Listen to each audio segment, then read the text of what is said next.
Halo Sobat Ansugi Citizen, kembali lagi bersama saya di acara podcast Edusiar. Kali ini kita kedatangan tamu yang sangat spesial. Beliau adalah seorang lawyer muda yang cantik dan juga punya pengalaman yang banyak nih. Dan yang gak kalah penting, beliau juga adalah seorang Gen Z. Yuk, kita kenalan dulu dengan Priska Akdita. Ya, halo semuanya. Oke, please welcome ya di podcast kita di Ansugi. Saya manggilnya Priska aja ya, biar. Iya, Oke. Priska aja. Pris, kan sebagai seorang lawyer muda, perempuan, kira-kira tantangan terbesar apa sih yang Priska dapatkan selama menggeluti bidang profesi hukum ini? Karena yang kita tahu, bidang lawyer ini kan suatu profesi yang resikonya besar nih, ya kan? Mungkin sebagian orang itu mengatakan bahwa lawyer ini ya cocoknya untuk laki-laki gitu loh, karena saking kerasnya. Nah, kira-kira apa yang melatar belakangi dirimu untuk bisa menjadi profesi lawyer? Oke, terima kasih pertanyaannya. Tadi kan udah disebutkan di awal, kalau stigma lawyer itu harus cowok. Dari semua orang, perspektifnya tuh kebanyakan jadi kayak, oh lawyering harusnya diisi cowok-cowok karena terlalu keras. Nah, di sini jadi stigmanya kebentuk, akhirnya di dunia lawyering pun semuanya juga agak diskriminatif ke yang perempuan-perempuan. Padahal kan sebenarnya dari segi mungkin skill sama, kapasitas sama, kemampuan, pengalaman dan lain sebagainya.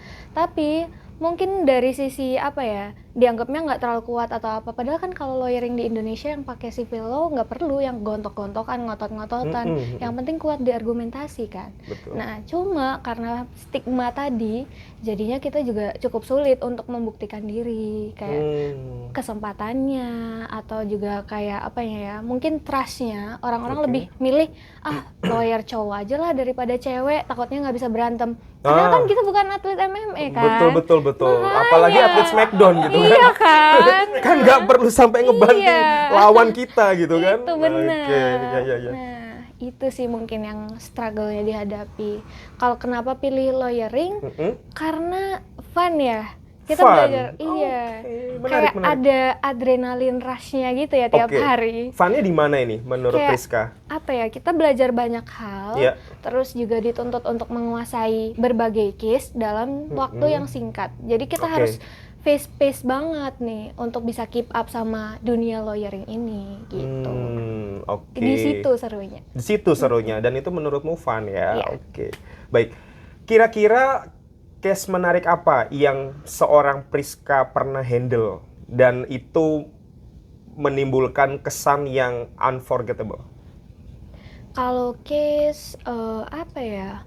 Oh, ada satu. Jadi kan kalau saya itu lebih ke corporate, jadi jarang nangani kayak case-case contohnya nih perceraian gitu. Nah, itu ada satu pernah ada case perceraian. Di sini tuh lebih ribet lagi karena ada emotional involved. Jadi kayak bukan tentang case-nya aja nih di sini, ada perasaan-perasaan dari kliennya, ada mungkin apa ya nggak bisa kita jelasin. Jadi case-nya ini berlarut-larut, lama, terus juga kita nggak bisa apa ya tiba-tiba masuk ke situ pakai penjelasan yang logis karena mereka kan harus divalidasi nih perasaannya. Terus akhirnya setelah sekian lama mereka batal cerai. Kenapa batal cerainya? Karena ternyata masih sayang satu sama lain, kan unik di sini nih, makanya. Jadi kayak gitu ya. Memang nggak selamanya ini tentang perkara yang ada di kertas aja. Ada nih, kenangannya masih muncul lagi atau ada apa perasaan-perasaan sparknya nih ada lagi gitu. Berarti dalam tanda kutip egonya waktu itu masih tinggi ya kedua belah pihak ini gitu ya. Iya, jadi mungkin memutuskan bercerai karena lagi emosional nih gitu. Emosionalnya lagi tinggi, tidak terkontrol. Jadi egonya main di situ. Iya, benar sekali. Nah, terus sebagai kuasa hukum salah satu pihak, kira-kira strategi apa sih yang bisa kamu luncurkan. Nah, apakah kamu memediasi atau seperti apa ini kira-kira? Strateginya seperti apa? Karena ini udah sisi manusiawi ya, Mm-mm. maksudnya libatin perasaan, terus juga ada hal-hal yang nggak bisa kita kontrol. Jadi lebih ke pendekatan persuasif gitu ke orangnya. Oh, kira-kira apa sih yang mau balik lagi atau gimana? Yeah. Lebih tanyain lagi, validasi perasaannya. Terus akhirnya, oh memang manusia ini unpredictable dan kita bisa pahamin itu. Jadi oh ya udah, memang baiknya mereka nggak jadi bercerai. Sebagai lawyer kan kita nggak bisa maksain nih harus cerai supaya kita dapat fee gitu kan, enggak. Jadi ya udah, oh it's okay karena memang pilihannya untuk tidak berpisah, kita juga dukung gitu. Terus kamu pernah menghandle nggak sebuah kasus pro bono gitu di dalam perjalanan karirmu menjadi seorang lawyer? Kalau untuk saat ini kebetulan belum pernah. Belum pernah. Iya, Oke. tapi ada rencana sih. Ada mungkin rencana, iya, ya. kedepannya mau juga handle kasus pro bono supaya kita juga nggak yang sisi materialistisnya aja kan. Kita bisa bermanfaat untuk banyak Masyarakat orang. ya. Banget. Ya. Benar. Ini Gen Z ya. Sedangkan kalau kita sudah terjun ke dalam dunia profesional, itu nggak hanya satu generasi aja, tapi ada milenial dan baby boomer gitu. Nah, gimana strategi yang kamu lakukan sebagai seorang Gen Z supaya kamu bisa ngeblend nih dengan beda generasi atau rekan kerja atau klien gitu?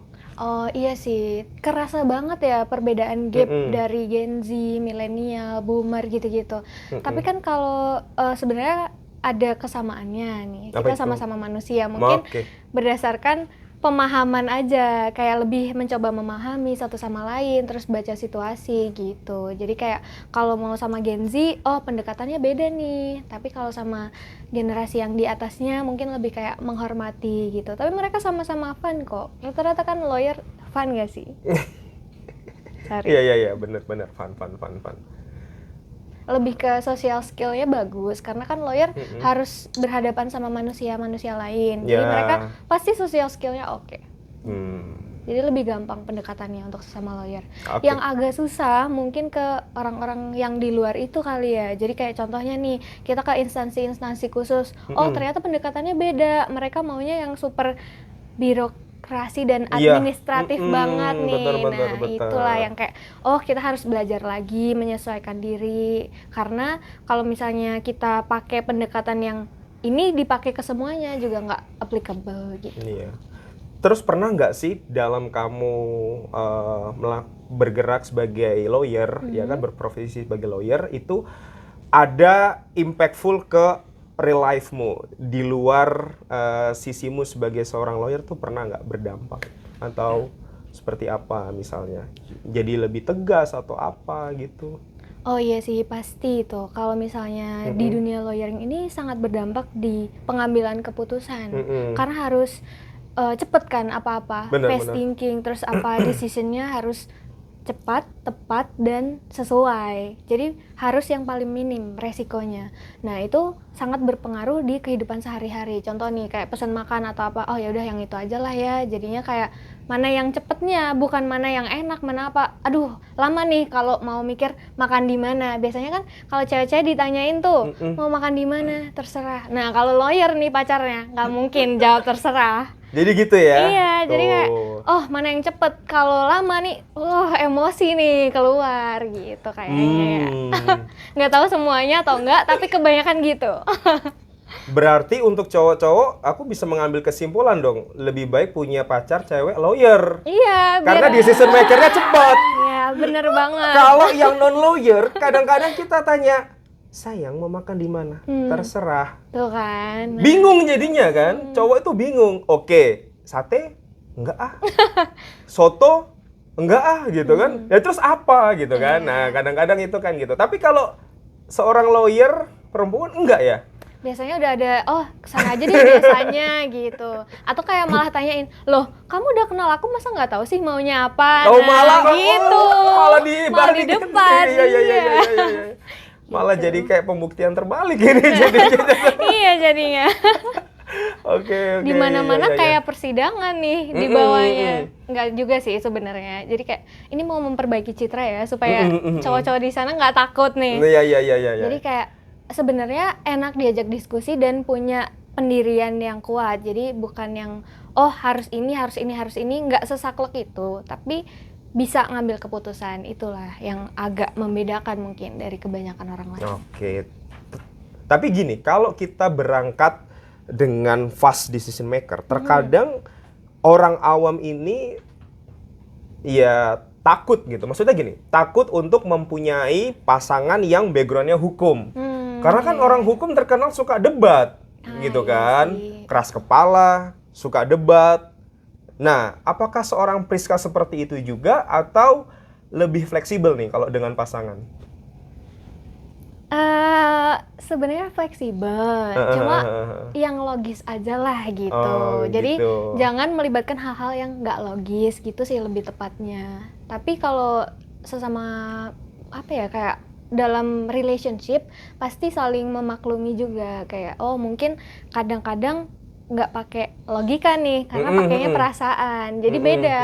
Ini misal bilang gini ke kamera nih sekarang karena lagi logis kan. Nah kalau lagi bucin ya nggak tahu kayak gimana tuh. Jadi perasaan mengalahkan Logika. Iya benar. Bisa bucin juga ya. lawyer dong. bisa bucin. Bisa. Tapi kalau lawyer menjadi bucin, apakah kehilangan akal sehatnya juga seperti orang lain pada umumnya?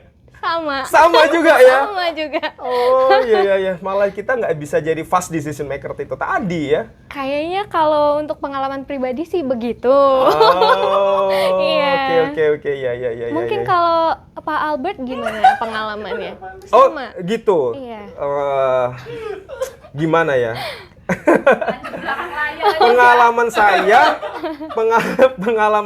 kalau ya saya pernah dulu punya ex ya, sama-sama orang hukum juga. Oke. Itu ya keras kepala, suka berdebat dan segala macam gitu. Tapi ya itu tadi gitu kan.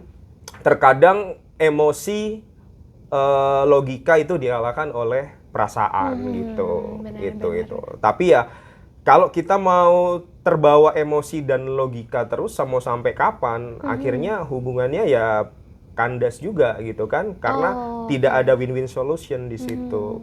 Kok jadi kamu yang menginterupsi saya? salah. Kebalik ini kita. Sorry. Gitu ya, oke. Pris, kan aku tertarik nih karena selain kamu juga terjun di dunia hukum sebagai lawyer ini juga, kamu punya nggak sih bisnis di luaran sana juga sebagai seorang Gen Z gitu? Atau apakah, nah ini, kamu istilahnya itu, sekarang kan lagi tren nih kan, perintis atau pewaris. Nah, kamu yang mana ini? Perintis, pewaris, ya kan? Oke, silahkan. Aduh, kalau perintis atau pewaris, gimana ya? Kalau gini deh, dipisah deh. Oke. Kalau di dunia lawyering, ini berarti perintis karena background keluarga nggak ada yang hukum. Sama sekali nggak ada. Sama sekali nggak ada. Jadi kayak Oke, memulai semuanya dari nol di dunia lawyering ini gitu. Oke. Kalau yang sisi pewarisnya? Mungkin ada background bisnis di keluarga, tapi untuk sekarang nggak full time di situ karena memang mau fokus di dunia hukum. Jadi sementara ada orang yang dipercayakan untuk megang gitu. Oke. Jadi kalau gitu kategorinya apa? Perintis atau pewaris ya berarti? Berarti kamu adalah perintis dengan privilege pewaris. Oh, oke. Win-win ya. Dan win-win solution ya Iya. teman-teman ya. Jadi kayak Oke. gitu. Nah, apa sih yang membuat seorang Priska Akdita ini tertarik untuk terjun di dunia hukum? Padahal bisa aja, aku mau nerusin deh usaha orang tuaku, usaha papaku, usaha mamaku. Tapi kenapa seorang Priska ini mau menjadi perintis di dunia hukum, khususnya lawyer? Sebenarnya ada sosok yang saya idolakan ya. Oke, menarik ini. Iya. Siapakah itu? Ada namanya Michael Sugijanto dan juga Yovina Ariestianti dari law firm Ansugi. Ansugi. Nah, itu dua orang yang shaping mindset saya untuk dunia lawyering ini dunia yang fun dan dunia Fun. dan dunia yang layak untuk dicoba. Jadi kayak Why? Kenapa? Kenapa layak dicoba? Oh ya dulu kamu jadi lawyer ya? Iya, Setelah Sugi mau benar. feedback, ya. Iya, benar. Karena ternyata Iya, iya. banyak hal di sini yang belum didiscover. Oh, kalau di dunia lawyering tuh tiap hari ada aja penemuan barunya yang unik. Nah, disitulah jadi kayak tiap hari belajar, tiap hari ada ketemu orang dengan semua keunikannya masing-masing. Keunikan orang masing-masing, Iya, sifat benar. dan karakternya Sifat dan gitu. karakternya. Iya, iya, iya, Terus oke. harus juga fleksibel dan tetap bisa firm. Ini kan dua hal yang berbeda. Nah, disinilah kayak, oh ternyata kalau di dunia lawyering tuh banyak hal yang kita, apa ya, kayak penemuan diri sendirinya lebih banyak lagi juga. Selain ketemu sama orang-orang yang unik, kita juga tahu nih, oh ternyata ada banyak juga yang belum tahu tentang diri sendiri gitu sih kalau pengalaman pribadi. Selain tadi adrenalin rush itu yang dicari. Adrenalin rush itu yang dicari. Wow. Oke, Pris, kita udah sampai di penghujung acara nih. Oh nggak kerasa ya, cepet banget. Nggak kerasa dong, cepat banget. Saya pun sebenarnya masih pengen menambah durasi kan. Tapi karena keterbatasan waktu dari MP kita, or managing partner kita, jadinya kita akan ketemu lagi nanti ya di lain waktu. Oh iya, gitu. bisa. Nah, untuk closing statement atau saran dari seorang Priska Akdita, baik untuk teman-teman yang sejawat atau Gen Z atau generasi milenial dan boomers, seperti apa? Silahkan. Kalau untuk mungkin karena saya Gen Z, jadi ke Gen Z aja ya. Boleh. Iya. Mungkin nih untuk adik-adik yang mau jadi lawyer, yang sekarang harus dipersiapkan pertama adalah mental dulu. Mental. Karena mau gimana pun jadi lawyer harus tahan banting. Karena itu mau nggak mau. Oke. Nah terus karena kita Gen Z ya, yang dibilang strawberry generation or something yang kayak nggak kuat atau apa itu, sebenarnya enggak. Itu pembelaan dari Gen Z ya. Jadi bukan karena kita daya juangnya rendah atau karena kita nggak mau berusaha, tapi karena beda tantangannya. Kalau misal generasi-generasi di atasnya, itu pembandingnya tuh cuma tetangganya. Nah, kita sedunia pembandingnya. Jadi kayak semangat untuk mental health Gen Z, apalagi kalau mau jadi lawyer, jadi harus di-prepare dari sedini mungkin. Dunianya memang keras teman-teman.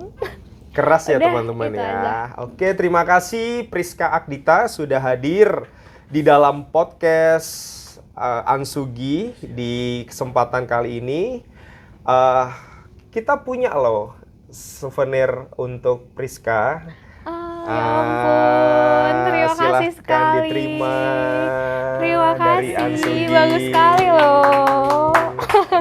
Nanti ada unboxing di TikTok, boleh dilihat. Oke. Oke. Oke teman-teman, sekian podcast Edusiar kali ini. Stay tune dan sampai jumpa di kesempatan berikutnya. Bye.